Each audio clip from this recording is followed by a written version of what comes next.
سے لکھی گئی کہ وہ ایسا لگتا ہے کہ اردو ہی کی کوئی چیز ہے. اس کی وجہ یہ تھی کہ جو کنٹینٹ تھا اس کا وہ ہماری امنگوں کا ترجمان تھا. جو ہمارے مسائل تھے اس کے اندر پولیٹیکل بھی اور سماجی بھی اور دوسرے بھی وہ ڈسکس ہو رہے تھے.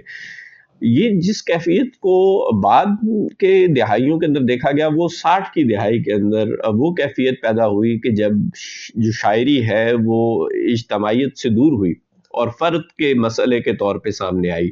تو ہماری جو شکست و ریخت تھی اپنی ذاتی اپنی تاریخ کی، ایک دور ہم پہ گزرا تھا غلامی کا، اور اس کے بعد ایک خواب ہم نے دیکھا تھا آزادی کا، اور جو صورت ہمارے سامنے تھی، جو ملک تھا اس میں مسائل تھے پولیٹیکلی بھی اور معاشی طور پہ بھی، تو ہم کچھ سیٹسفائیڈ نہیں تھے. تو اس کی شکست و ریخت بھی ہمارے اندر موجود تھی. اور پھر جو زندگی جس طرح سے بڑھ رہی تھی اور پوری دنیا جو ہے وہ کسی نہ کسی حوالے سے پوسٹ ماڈرنزم کی جو صورتحال ہے اس کا شکار ہو رہی تھی. تو وہ پھر تبدیلی جو ہے وہ تیزی سے ہونے لگی، اور انسان جو ہے وہ اپنی داخلیت کے پاتال کے اندر زیادہ تیزی سے گرنے لگا.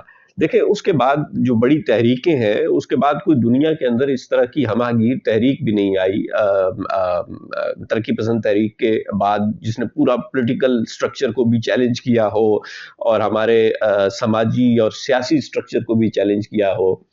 تو ایسی کوئی تحریک، جب ایسی کوئی تحریک نہیں ہوتی جس کے اندر انسان اجتماعی طور پر کسی مستقبل کا خواب دیکھ رہے ہوتے ہیں، تو پھر آپ داخلی شکست و ریخت کا شکار ہوتے ہیں. اور وہی ہوا انسان کے ساتھ بھی، اور اردو شاعر کے ساتھ بھی وہی ہوا کہ پھر اس نے باہر دیکھنے کی بجائے اپنے اندر کے سفر کا آغاز کیا. ٹھیک ہے، تو اس کا مطلب ہے کہ اب ہم پہنچ گئے اندازاً 60 کی دہائی کے آخر تک، اور ہم نے 2 جو فیزز ہیں یعنی یوٹوپیا اور ڈسٹوپیا، ان کا مطالعہ مکمل کیا.